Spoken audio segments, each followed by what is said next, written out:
Vida consagrada con el Padre Koldo Alzola.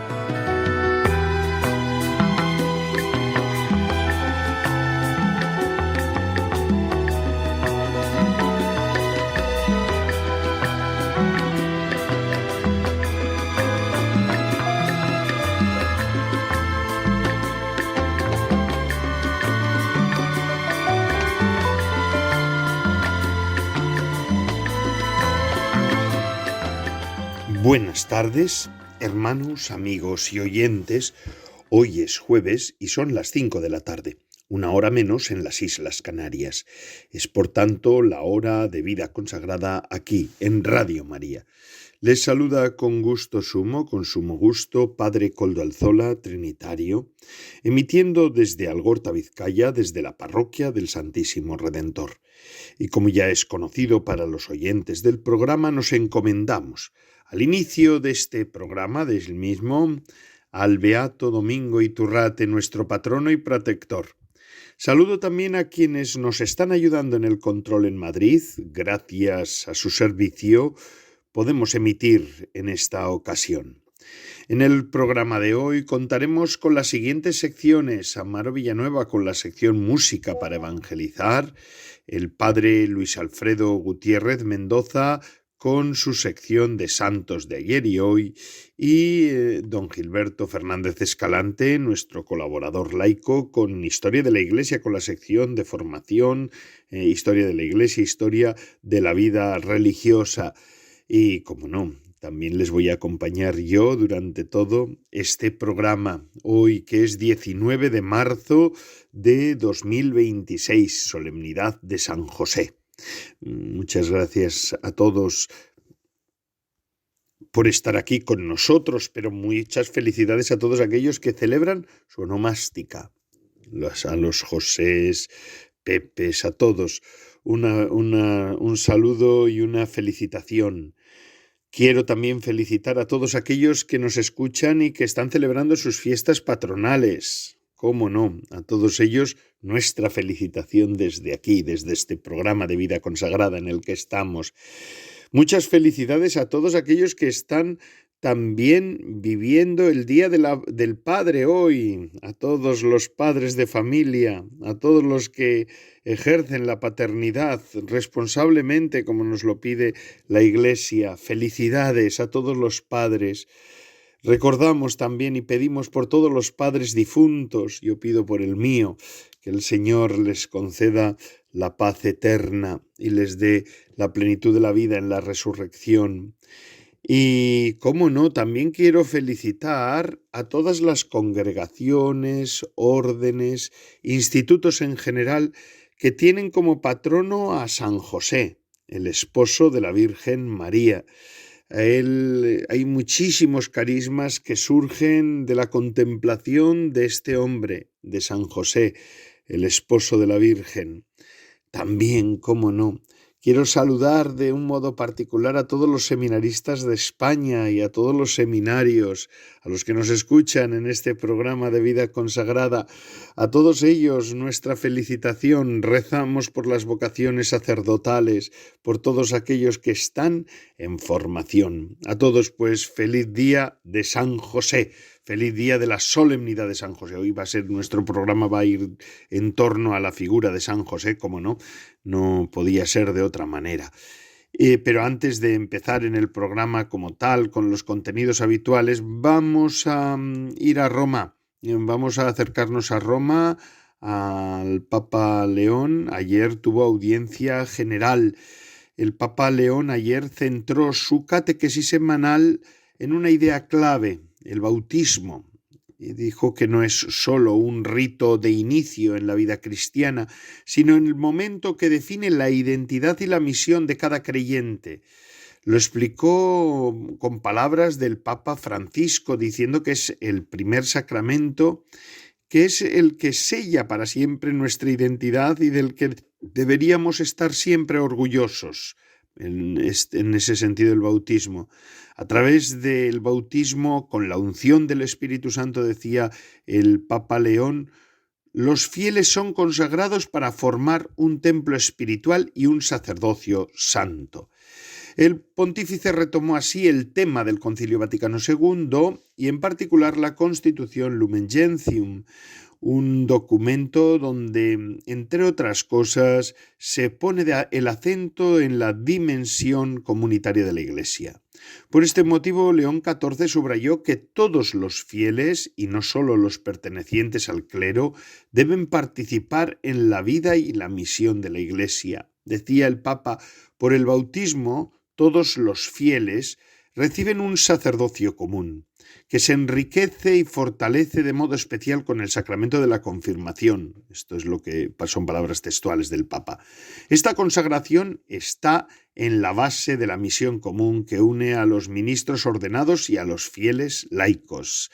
Esta es el final de la cita del Papa.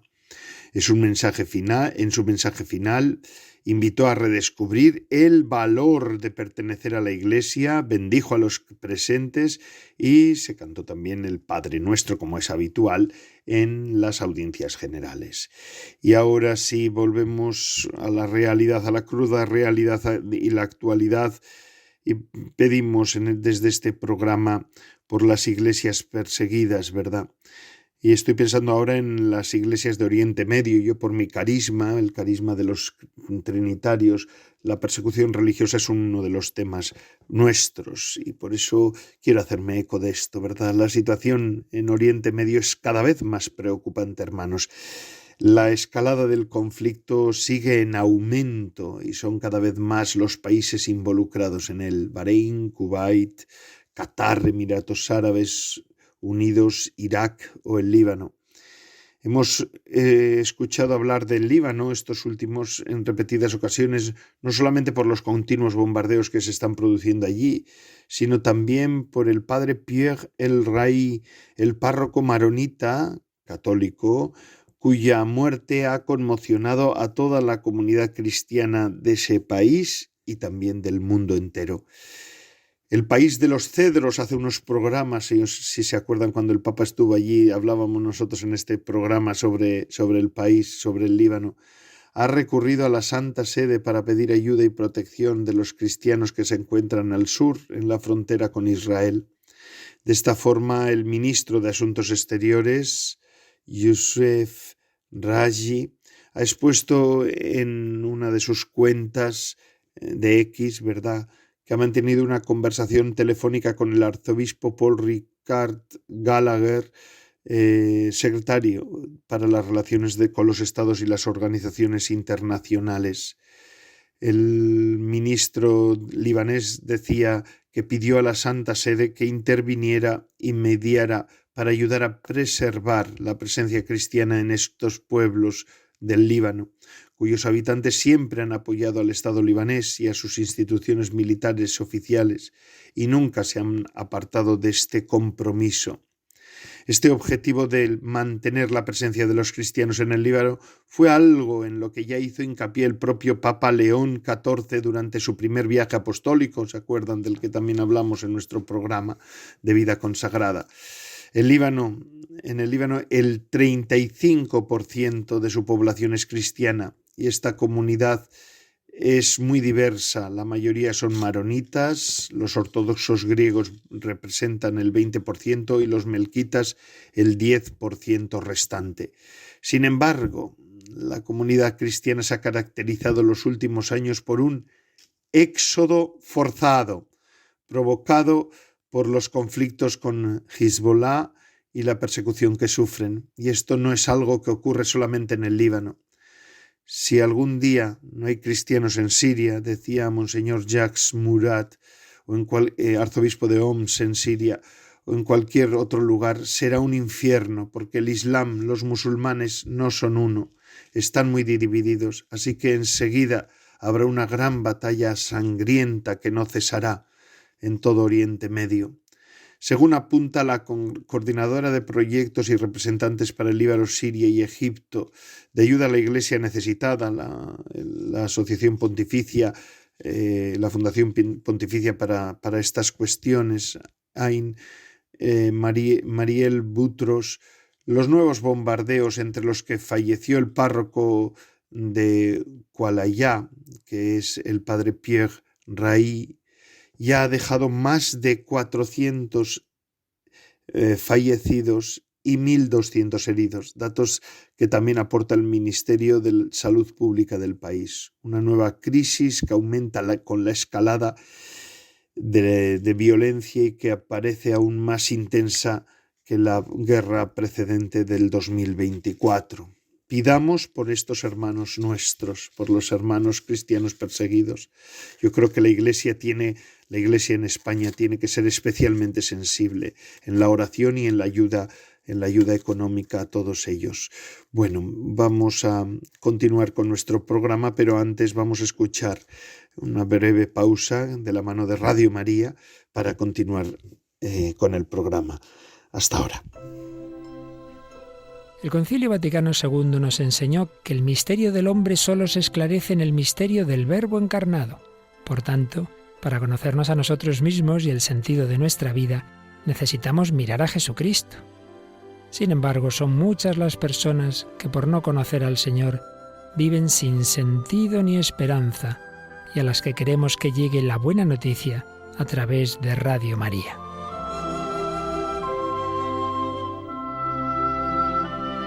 Ayúdanos a anunciar al único Salvador de todos los hombres.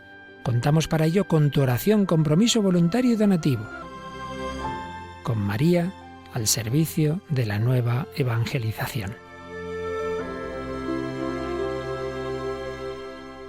Después de haber escuchado a Radio María y este saludo que nos hacen y esta invitación a participar en su misión, seguimos con el programa de Vida Consagrada de Radio María, vidaconsagrada@radiomaria.es, si ustedes quieren ponerse en contacto con nosotros, conmigo, con Padre Koldo y el programa de Vida Consagrada en el que estamos. Y veníamos al comienzo del programa, decíamos que hoy es la solemnidad de San José, que es modelo de la fe, ¿verdad? Partimos de un hecho. La fe cristiana se apoya en una certeza consoladora, y es esta: Dios no es ajeno ni indiferente ante la historia de los hombres, sino que se ha comprometido con nuestra aventura. Se ha comprometido con la aventura de nuestra libertad, que neciamente ha desafiado a Dios y continúa desafiándolo tantas veces. ¿Qué ha hecho Dios? Pues Dios ha decidido enviar a su Hijo dentro de nuestra inquieta historia. Con el nacimiento de Jesús, el nombre de Dios se ha inscrito en el registro de la humanidad y se ha convertido en un benéfico explosivo que lentamente derriba las ruinas de nuestro orgullo y de nuestra maldad. ¿Cuántas ruinas hay por ahí? Pero precisamente porque Dios ha entrado en nuestra historia, es posible que un hombre inquieto o orgulloso se convierta, por ejemplo, en San Agustín de Hipona. Precisamente que es posible que un joven hedonista y superficial se convierta en Francisco de Asís. Porque Dios ha entrado en la historia del mundo, es posible que un profesor prestigioso de la universidad más prestigiosa del momento se convierta en un hombre entregado a la liberación de cautivos, San Juan de Mata, fundador de la Orden Trinitaria. Es posible que una mujer analfabeta se convierta en Santa Catalina de Siena. Es posible que un capellán de la corte se convierta en un genio de la caridad como San Vicente de Paúl. Y ahí cada uno puede poner sus fundadores, y ahí cada uno puede poner a tantos santos que han ido jalonando la historia de la vida de la Iglesia, ¿verdad? ¿Y cómo sucedieron los hechos? Pues aproximadamente 1000 años antes del nacimiento de Jesús, el rey David tomó una decisión. Quería construir un templo en Jerusalén para que Dios tuviera un lugar visible de su presencia en medio del pueblo y para que el pueblo tuviera un lugar donde encontrarse con él y rezarle. Se lo comunica el profeta Natán. Pero el profeta le dice a David: no, tú quieres construir una casa para el Señor, no será así. El Señor te hará a ti una casa, es decir, una descendencia, y tu casa, es decir, tu descendencia y tu reino permanecerá firmes para siempre. La promesa era impresionante y casi increíble. David era un rey sacado del rebaño, era un pastor que fue convertido en rey. Y quizás se le había subido un poco a la cabeza eso de ser rey, ¿verdad? Pero el Señor lo devuelve a la realidad y le dice: tú no me harás una casa, yo te la haré a ti. Después de algunos siglos termina la dinastía directa de David. Solo quedan ramas colaterales de sus parientes, pero eran personas humildes, sin poder ni gloria, la mayoría de los descendientes de David. Y José, el esposo de María, era uno de esos parientes pobres de David. Pero como Dios hace cosas grandes con los pequeños, con los humildes, José era el hombre ideal para llevar a cumplimiento la promesa de Dios, la promesa hecha a David. Recorramos el camino seguido por Dios. Cuando llega el momento elegido por Dios para entrar directamente en nuestra historia, Dios envía un ángel a una casa pobrísima, paupérrima, de la insignificante aldea de Nazaret, allí desconocida para el mundo, ¿verdad? Allí, desconocida para el mundo, vivía María. Allí, en esa casa pobre, el ángel llamó a la puerta del corazón de María y para el Hijo de Dios pidió hospedaje en el seno de aquella humilde joven, de aquella humilde virgen. ¿Y qué ocurre? Pues María confía en Dios, cree en el milagro y se deja involucrar en la aventura de un camino nuevo, la construcción de la nueva humanidad liberada de la infección del pecado. José al principio es ajeno a esa irrupción de Dios en la vida de María, pero el plan de Dios también había un lugar para él, para José. De hecho, un ángel le revela a José la intención de Dios y el milagro ya realizado e invita a José a creer que el niño concebido en el seno de María es el Hijo de Dios, el que está destinado a sentarse para siempre en el trono glorioso de David. Y aquí está lo hermoso. José cree. El escenario de sencillez y humildad elegido por Dios no lo inquieta, no lo desanima, no lo hace dudar. José, como María y junto a María, confía en Dios. Y la herencia, la fe heroica de esas dos humildes criaturas, nace el gran río del cristianismo. El origen está en aquellas dos criaturas pobres, insignificantes, perdidas en la historia de la humanidad si no hubiera sido porque Dios las visitó. El historiador romano Suetonio cuenta que a la muerte de Augusto, entre sus documentos encontró un Breviarium Imperii, una especie de resumen de la vida del imperio, en el que el emperador había anotado los ingresos públicos, los ciudadanos romanos y aliados, el estado de las flotas y de las provincias. Por eso nos sorprende el censo narrado por el evangelista Lucas. Pero aquí está el hecho extraordinario. La historia aparentemente grande de los hombres se cruza con la historia aparentemente pequeña de las personas elegidas por Dios. En ese momento, los pequeños elegidos por Dios no podían ver el futuro, pero nosotros vemos claramente que el emperador que creía tener el mundo en sus manos era solo un pequeño instrumento para realizar el misterioso plan de Dios. El edicto de Augusto, sin embargo, debió causar no pocas molestias a la Sagrada Familia de Nazaret. Imaginemos a José y María aventurándose probablemente con otras personas por el camino no fácil desde Nazaret que subía hasta Jerusalén y luego llegaba a Belén. Para el mundo eran desconocidos y sin embargo eran el centro de la historia. Ahí está la cosa. Nadie los habría comprado por 2 monedas y sin embargo eran el tesoro más precioso de la historia de la humanidad. Los caminos de Dios evidentemente no son nuestros caminos. Así ha pasado en todas las órdenes religiosas, así ha pasado en todos los institutos. Cuando todo empieza, cuando nadie se fija en lo que Dios está haciendo. José tuvo que organizar meticulosamente el viaje, preocuparse de aliviar las fatigas de María. No es difícil imaginar la delicadeza de las atenciones de este hombre, pero también es fácil intuir una pregunta que quizá hervía en su corazón. ¿Por qué Dios elige caminos tan humildes, tan pobres, tan simples? Seguro que él tenía esta pregunta una y otra vez. Quizá lo habló con María, no lo sabemos, y seguramente en el silencio de la noche un día dijeron: no hagamos preguntas a Dios, sino que confiemos ciegamente en Dios. Al fin y al cabo, ¿en quién más podemos confiar? Conocían ciertamente el Salmo 22, el Señor es mi pastor, nada me falta. Aunque camine por un valle oscuro, no temeré mal alguno, porque tú estás conmigo. José, siendo de la familia de David, cuyo origen estaba en Belén, quizá pensaba poder contar con la hospitalidad de algún pariente, pero no fue así. No había lugar para ellos, dice claramente Lucas.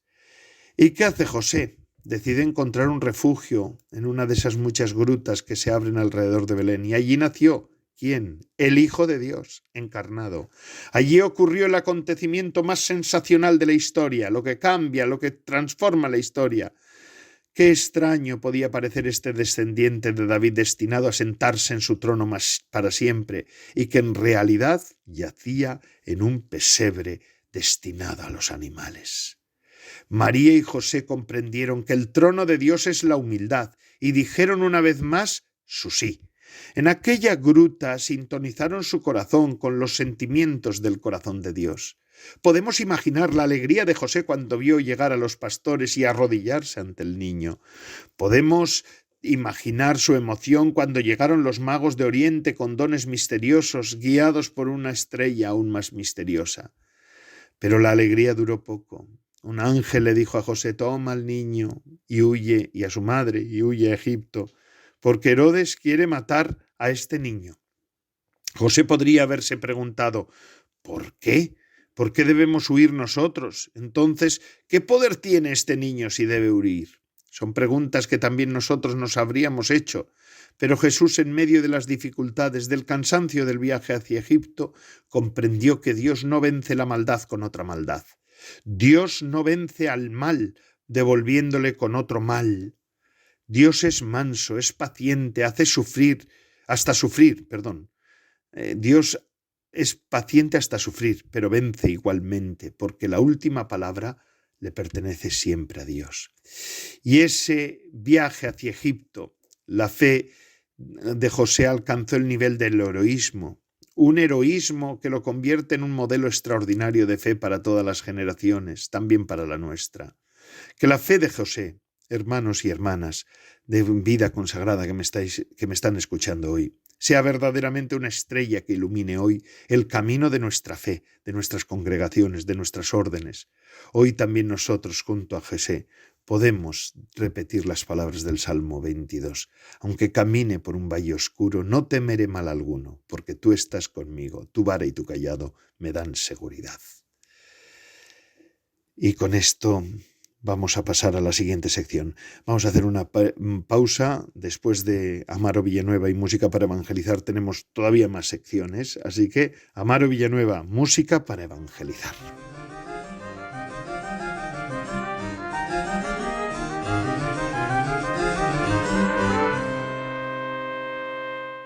Buenas tardes, Padre Coldo, y buenas tardes a todos los oyentes de Radio María.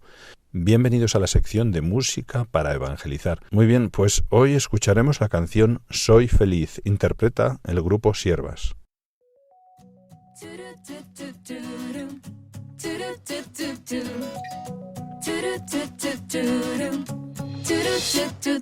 Tu amor me envuelve, está en el aire y en el viento, nada me aleja de él, ni el más crudo invierno. Tu amor como flecha traspasa el techo de mis cielos, ilumina mis bosques y le da colores nuevos.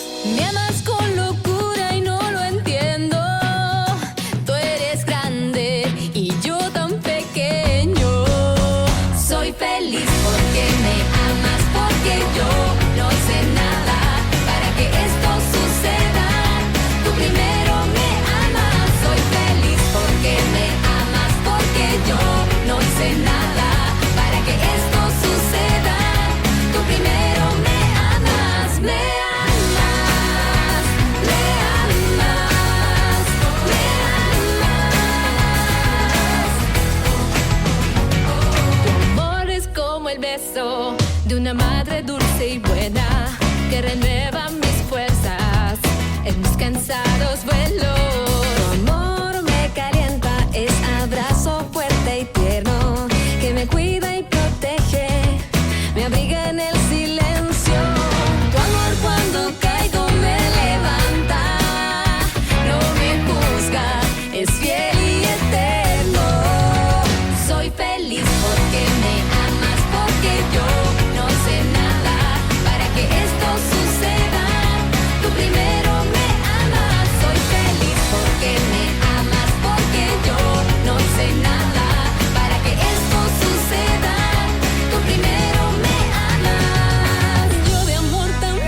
porque yo no hice nada para que esto suceda. Tú primero me amas, soy feliz porque me amas, porque yo no hice nada para que esto suceda. Tú primero me amas, me amas, me amas, me amas.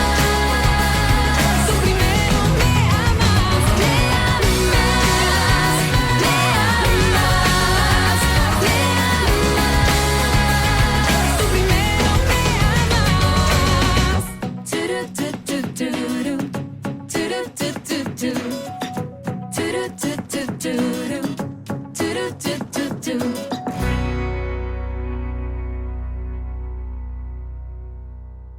Gracias, Amaro Villanueva. Música para evangelizar, esa pequeña pausa que hacemos en nuestro programa, ¿verdad? Y ahora ya vamos a las secciones últimas del programa. La primera, de la mano de Alfredo Gutiérrez Mendoza, padre Luis Alfredo Gutiérrez Mendoza, que nos ofrece esta de santos de ayer y hoy. Hoy nos hablará, como no, de San José. Tenemos que seguir nuestro programa. Hoy ha estado dedicado y estará dedicado a San José, el esposo de la Virgen, cuya fiesta celebramos hoy. Así pues, Padre Alfredo, todo suyo, le escuchamos. Muy buenas tardes, querido Padre Coldo y comunidad radio oyente de esta su emisora Radio María. Les saluda nuevamente en este día grande, en este día solemne para toda la Iglesia y para nosotros como fieles, su amigo y hermano en la fe, el Padre Alfredo Gutiérrez, de la Orden de la Santísima Trinidad y de los cautivos. Y digo, mis queridos hermanos, que este día es grande y solemne precisamente por la figura que recordamos hoy en la iglesia y que celebramos hoy. Nada más ni nada menos que la figura de San José, esposo de la Virgen María y custodio fiel del Señor Jesús. Por eso, mis queridos hermanos, en este espacio queremos acercarnos a su figura, que muchas veces es silenciosa, pero que es profundamente iluminadora, para descubrir en él un modelo actual y cercano para nuestra vida cotidiana. San José aparece en el Evangelio de manera discreta. No encontramos en las Sagradas Escrituras ninguna palabra suya. Tampoco hay grandes anotaciones acerca de su historia, de su vida. Es más, los datos que tenemos son muy pocos. Sin embargo, su vida entera es un testimonio elocuente de fe, de obediencia y de amor. El Evangelio según San Mateo, que hoy leemos en la Eucaristía, nos presenta a José como hijo de David, lo cual no es un dato menor. José pertenece al linaje real davídico, es decir, a la descendencia del rey David.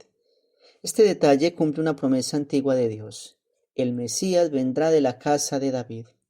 Así, al asumir legalmente la paternidad de Jesús, José introduce al Hijo de Dios en esta línea histórica, cumpliendo la promesa mesiánica.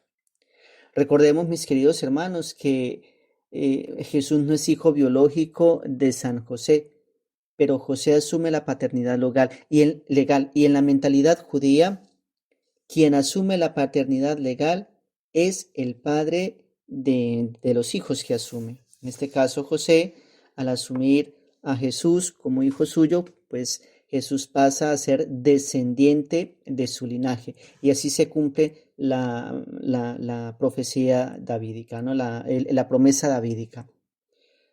Hoy en el Evangelio recordamos que el Señor a través del ángel le dice a José: no temas acoger a María tu mujer, porque la criatura que hay en ella viene del Espíritu Santo. Dará a luz un hijo y tú le pondrás por nombre Jesús. Ese poner el nombre es propio del Padre. Por eso José es el padre legal de Jesús.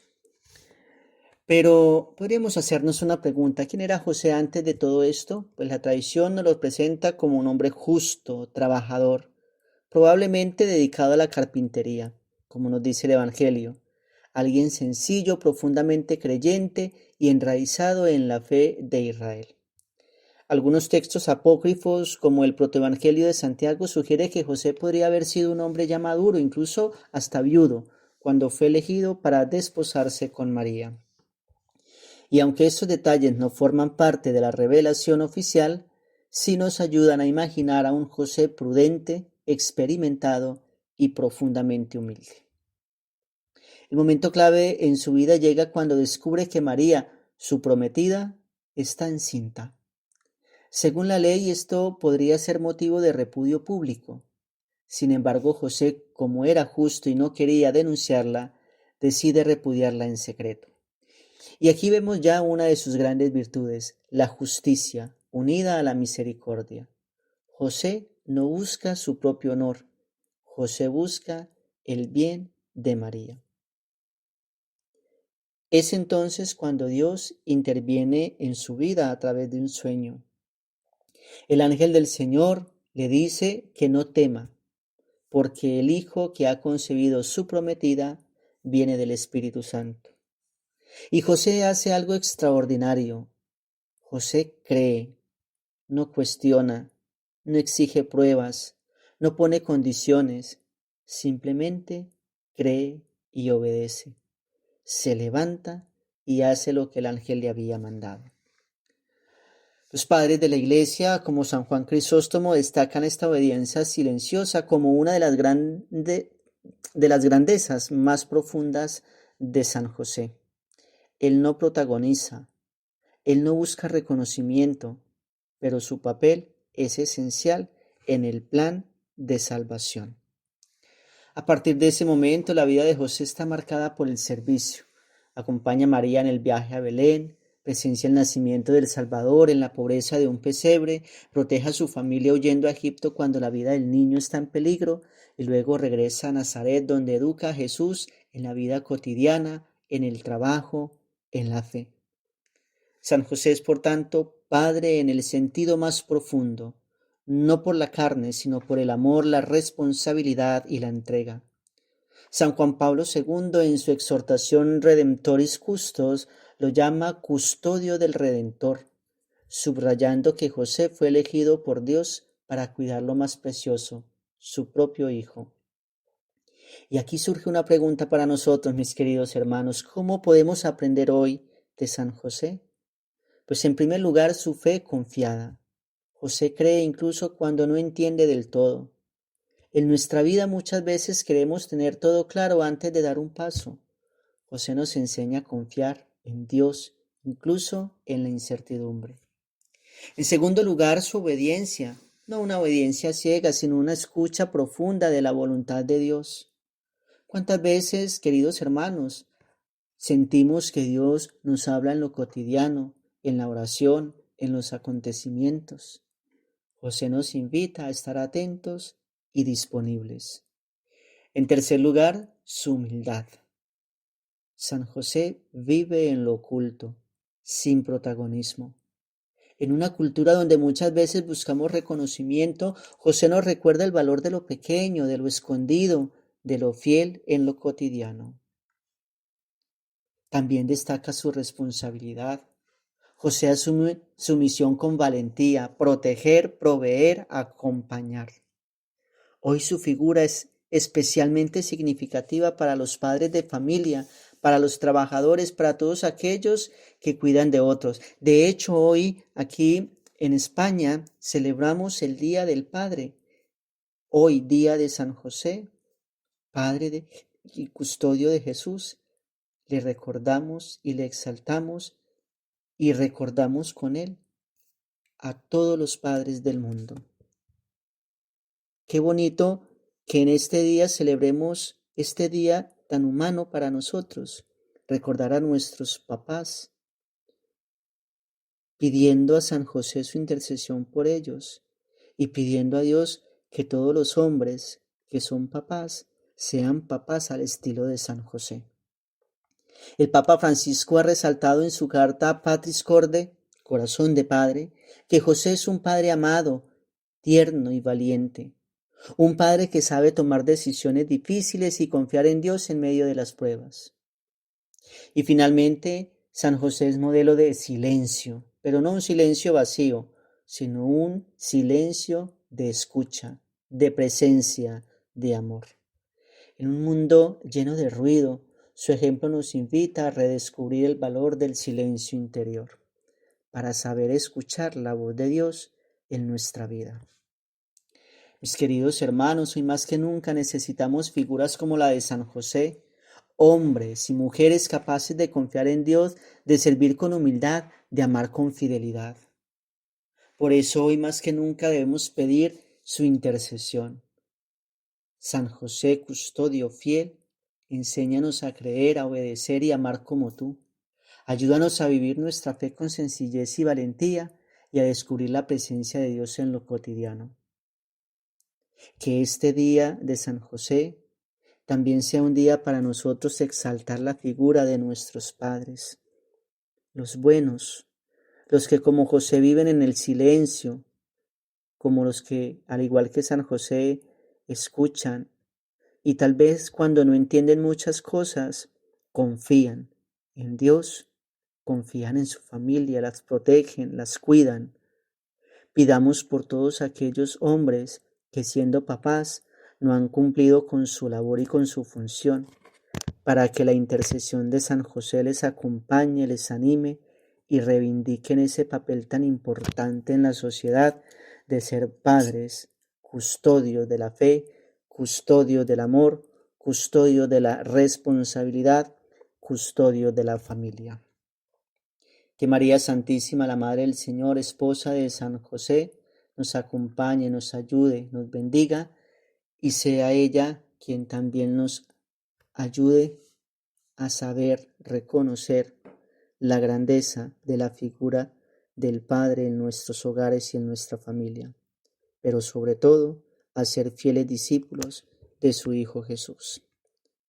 En el nombre del Padre, del Hijo y del Espíritu Santo. Amén. Muchas gracias, Padre Alfredo Gutiérrez Mendoza, por santos de ayer y hoy. Y ahora ya la última sección del programa siempre va a cargo de don Gilberto Fernández Escalante. Gilberto Fernández Escalante es colaborador laico, es doctor en historia de la Iglesia y él nos está ofreciendo una historia pormenorizada de la vida consagrada, muy interesante. Yo creo que verdaderamente es un trabajo ímprobo el que nos ofrece don Gilberto Fernández Escalante. Así que adelante en esta sección de formación que es esta sección de historia de la vida consagrada. Y un saludo muy cordial y fraterno a todos nuestros oyentes de Vida Consagrada. Continuamos, una tarde más, nuestro ciclo dedicado a las disidencias religiosas en la Baja Edad Media.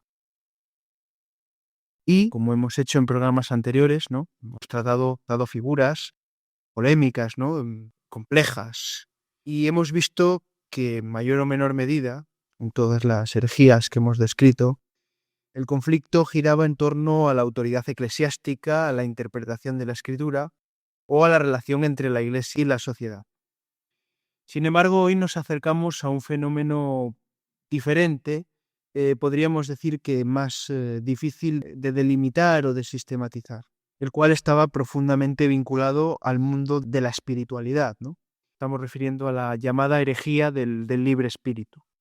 Aclaramos que no se trata de una doctrina claramente sistematizada ni de una secta perfectamente organizada. Más bien nos hallamos ante un conjunto de corrientes espirituales que aparecen en diversos lugares de Europa entre los siglos XIII y XIV, con las diferencias culturales y sociales propias de cada lugar. Todas estas corrientes compartían una idea central, ¿no?, la posibilidad de una unión tan profunda entre el alma humana y Dios que transformaba radicalmente la condición espiritual del creyente. Esto, que en principio no tiene por qué sonarnos mal, veremos que tiene sus matices. Además, la cuestión que se planteaba era muy delicada, ¿no?, porque qué consecuencias traía la visión o la concepción de esa unión para la vida moral y religiosa del cristiano. Para comprender mejor hay que remitirse al contexto de los siglos XIII y XIV, ¿no? Como sabemos, el siglo XIII fue una época de extraordinaria vitalidad espiritual, junto con las transformaciones sociales que se estaban produciendo,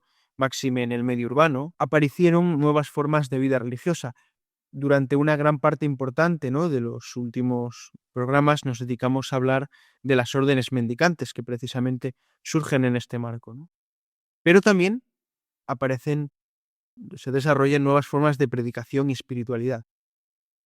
especialmente aquellos movimientos que tienen que ver con la devoción de los laicos. Podemos reseñar entre ellos las comunidades de beguinas y vegardos, situadas en su mayoría o focalizadas en los Países Bajos, ¿no? Hombres y mujeres que buscaban vivir una vida espiritual intensa sin ingresar formalmente en una orden religiosa. Como bien señaló Herbert Grundmann, estos movimientos forman parte de un amplio despertar religioso dentro de la sociedad medieval. En muchas ciudades, no de este norte de Europa, ¿no?, las comunidades beguinas pues se dedicaban a la oración, a la asistencia a los pobres y a la vida espiritual, ¿no? De alguna manera también ponían ciertas propiedades en común y llevaban una vida en comunidad. Según André Bosset, con mucha razón, estas comunidades representaban una de las formas marginales de la religiosidad laica en la Edad Media, ¿no? Quizá la más creativa desde este punto de vista. Aunque también hay que apostillar que no en todas ellas triunfó la herejía, ni muchísimo menos. Otro punto importante es que en la tradición cristiana la experiencia mística es muy importante, ¿no? De hecho, es algo connatural, ¿no?, al propio cristianismo. Desde los primeros siglos, la tradición cristiana ha hablado, ¿no?, de la unión del alma con Dios. Los padres de la Iglesia, los monjes del desierto, los grandes autores medievales describen, ¿no?, la vida espiritual como un proceso de transformación interior que conduce a la participación en la vida divina. También en la Edad Media, ¿no?, en los siglos XIII y XIV, aparecieron grandes figuras místicas, ¿no?, como Juan Taulero o Meister Eckhart. Todos ellos desarrollaron una profunda teología de la unión con Dios. Pero algunos ambientes espirituales llevaron estas ideas a interpretaciones quizá extremadamente radicales. ¿Y qué nos referimos? Antes hemos mentado, ¿no?, un término que es libre espíritu. Realmente lo conocemos por lo que, como aparece citado en las fuentes inquisitoriales, ¿no? Es decir, ciertos grupos que afirmaban haber alcanzado un estado de perfección espiritual absoluto. Según sus críticos medievales, estas agrupaciones sostenían que el alma podía alcanzar una unión tan completa con Dios que quedaba liberada de toda ley moral y de todas las obligaciones religiosas. Este problema aparece reflejado en la Constitución Ad Nostrum promulgada en el Concilio de Viena del Delfinado entre 1311 y 1312. El concilio condenó varias proposiciones, ¿no?, atribuidas a estos grupos. Una de ellas afirmaba, ¿no?, homo inanc vita postes tantam perfectionem adquirere quod redator impeccabilis. El hombre puede alcanzar en esta vida tal perfección que se vuelva incapaz de pecar. Otra proposición declara, anima perfecta non indiget jejunis nec orationibus. El alma perfecta ya no necesita ayunos ni oraciones. Otra afirmación todavía más radical decía, talis anima non tenetur obedire homini. Tal alma no está obligada a obedecer a ningún hombre. Pues bien, todas estas proposiciones muestran el temor de las autoridades eclesiásticas ante una espiritualidad que parecía eliminar la necesidad de la vida sacramental y de la autoridad de la Iglesia. Y dentro de todos los que estaban adscritos, ¿no?, a esta visión, la más fascinante de ellas es Marguerite Porete, una beguina del norte de Francia, que escribió un tratado místico titulado El espejo de las almas. En esa obra describe el camino espiritual mediante el cual el alma llega a una unión completa con Dios. En uno de sus pasajes afirma, ¿no?, anéanti n'a plus de volonté propre, car Dieu agit seul en elle. O sea, el alma aniquilada ya no tiene voluntad propia porque Dios actúa solo en ella. En otro lugar escribe, cette âme est si libre qu'elle ne regarde plus elle-même. O sea, esta alma es tan libre que ya no se mira a sí misma. Y finalmente en otro, l'âme simple est libre de toutes choses. O sea, el alma simple está libre de todas las cosas. Estas afirmaciones, cada una de ellas refleja una espiritualidad profundamente radical. Una espiritualidad que va plasmada en un libro que circuló ampliamente en algunos ambientes espirituales, incluso también en conventos, ¿no?, y también en manos de algunos sacerdotes. Sin embargo, las autoridades eclesiásticas consideraron que algunas de sus afirmaciones podían conducir a interpretaciones peligrosas. Tras un largo proceso inquisitorial, Marguerite Porete fue condenada y ejecutada en París en el año 1310. Bueno, gran parte de lo que sabemos sobre el libre espíritu procede, como hemos dicho, de las fuentes inquisitoriales. Un inquisidor dominico, en un manual, describe, ¿no?, que a grupos que enseñaban que el alma unida a Dios ya no podía pecar, ¿no? Este tal Guy, Bernardo Guy, decía, ¿no?, que algunos de sus seguidores afirmaban que quien alcanzaba la perfección espiritual quedaba completamente liberado de obligaciones religiosas ordinarias. Claro, estas afirmaciones llevaron a sus perseguidores, a sus detractores, a acusar al movimiento de antinomialismo, o sea, de rechazo a la ley moral. De acuerdo con el historiador Robert Lerner, estas fuentes deben interpretarse con cautela porque también reflejan la perspectiva de los inquisidores. Claro, eso también ha generado un problema historiográfico, ¿no? La historiografía moderna ha debatido mucho sobre la naturaleza real del libre espíritu.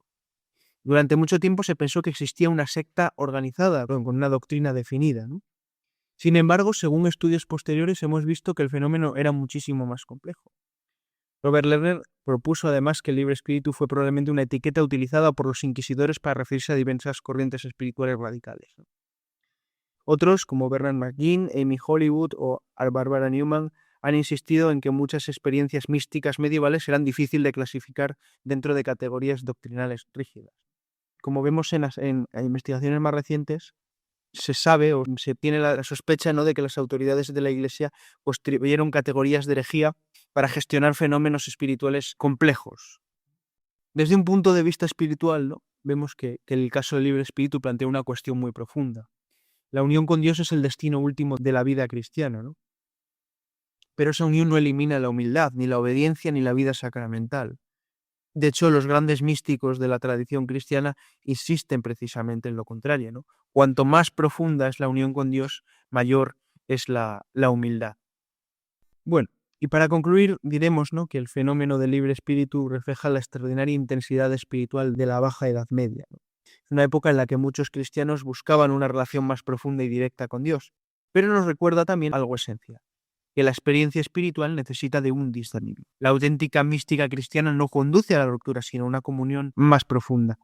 Bueno, y de cara al próximo programa, habiendo vuelto, como hemos hecho, a finales del siglo XIII y comienzos del siglo XIV, hablaremos de las órdenes militares y, en concreto, del proceso a la orden del Temple. Siempre un tema tan debatido, complejo y controvertido, cuando no injusto para algunos. Bueno, pues muchísimas gracias por su atención, que el Señor les bendiga. Adelante, Padre. Gracias, don Gilberto Fernández Escalante, por este nuestro programa, por ayudarnos con la historia de la Iglesia. Y con esto ya concluimos. Y antes de marcharnos quisiera recordar una noticia que nos llega de España, ¿verdad?, de la Confer. El provincial de los salesianos, Fernando García, es el nuevo secretario general de la Confer. Sustituye a Jesús Miguel Zamora y asumirá el servicio a partir del 1 de septiembre de 2026. Este jueves, 12 de marzo, el Consejo General de la Confer ha nombrado al salesiano Fernando García Sánchez como nuevo secretario general para el cuatrienio 2026-2030. Asumirá este servicio el 1 de septiembre, sustituyendo así a Jesús Miguel Zamora, religioso de los Hermanos de las Escuelas Cristianas, es decir, La Salle, quien asumió este cargo en septiembre de 2017. Fernando García es en la actualidad superior mayor de la Inspectoría Salesiana Santiago el Mayor, hasta el próximo 2 de mayo. Ha sido miembro del Consejo Provincial y coordinador inspectorial de Escuelas de Salesianos Santiago el Mayor. Hizo su primera profesión religiosa en Arévalo, el 16 de agosto de 1993, y fue ordenado sacerdote en Madrid el 19 de junio de 2004. El nuevo secretario general obtuvo licenciatura en Filosofía y Letras en la Universidad Pontificia de Salamanca y el bachillerato en Teología en la Universidad Pontificia Salesiana de Roma, en donde también cursó estudios de pastoral juvenil. Ha sido coordinador de pastoral, director del Centro Juvenil, coordinador de deportes de la Casa Salesiana de Soto del Real, así como director de Salesianos Aranjuez y Salesianos Atocha. En la Confer es miembro del Consejo General. Ha formado parte del grupo de elaboración de las líneas de trabajo de las instituciones de la Iglesia Católica en España en materia de abusos sexuales y el plan de reparación integral de víctimas de abusos. Todo ello aprobado en 2024 por la Confer y por la Conferencia Episcopal Española. También participa en un grupo de trabajo de superiores mayores creado en el año 2025 para reflexionar en Confer sobre las obras educativas y el gobierno de las instituciones religiosas. Por otra parte, ha sido miembro de la Junta Rectora de Escuelas Católicas Madrid, y miembro del patronato de la Fundación Evangelio, Educación y Evangelio. Jesús Miguel Zamora, el hermano Jesús Miguel Zamora de La Salle, seguirá ejerciendo el cargo de secretario general hasta la toma de posesión del padre Fernando García, que tendrá lugar el 31 de agosto. La Conferencia Española de Religiosos, la CONFER, agradece la disponibilidad de los salesianos y del nuevo secretario general por asumir este servicio, ¿verdad? Y al mismo tiempo al hermano Jesús Miguel Zamora por el trabajo realizado durante estos 9 años de dedicación a la CONFER. Queremos expresar nuestra gratitud a la Inspectoría Salesiana Santiago el Mayor y a los hermanos de las escuelas cristianas La Salle por su compromiso con la vida religiosa en España, decía en su intervención el presidente de la CONFER, el padre Jesús Díaz Sariego, que es dominico. Así que pues nosotros también agradecemos la disponibilidad del nuevo secretario, padre Fernando García, ¿verdad? Y agradecemos también lo que ha hecho el hermano Jesús Miguel Zamora. Sin más, con esta noticia también y pidiendo que recen por ellos y por él, especialmente por el nuevo secretario, pues nos despedimos en esta ocasión del programa de Vida Consagrada en el que estamos. Ya saben que se pueden poner en contacto con este programa por medio del correo electrónico del mismo, que es vidaconsagrada@radiomaria.es. Ustedes me escriben y yo podré contestarles, ¿verdad? Y bueno, pues también aprovecho a decirles que pueden escuchar el podcast de la parroquia, del programa, en la web de podcast de Radio María. Y sin más, me despido hoy, en este día de la solemnidad de San José, deseándoles a todos un feliz día, una feliz solemnidad. Aquí en Vizcaya estamos en día de asueto, día de fiesta laboral también. En otros lugares quizá no, en España, porque cada provincia tiene su calendario laboral. Pero todos celebramos al patriarca, al nuestro santo, al esposo de María, al patriarca de la casa de Nazaret, que interceda por todos nosotros. Que así sea. Y me despido de todos ustedes, Padre Koldo Alzola, trinitario, impartiendo también la bendición por usted, para todos. Y la bendición de Dios Todopoderoso, Padre, Hijo y Espíritu Santo, descienda sobre vosotros y os acompañe siempre. Hasta la semana que viene, si Dios lo quiere. Recen por mí, que yo lo hago por ustedes.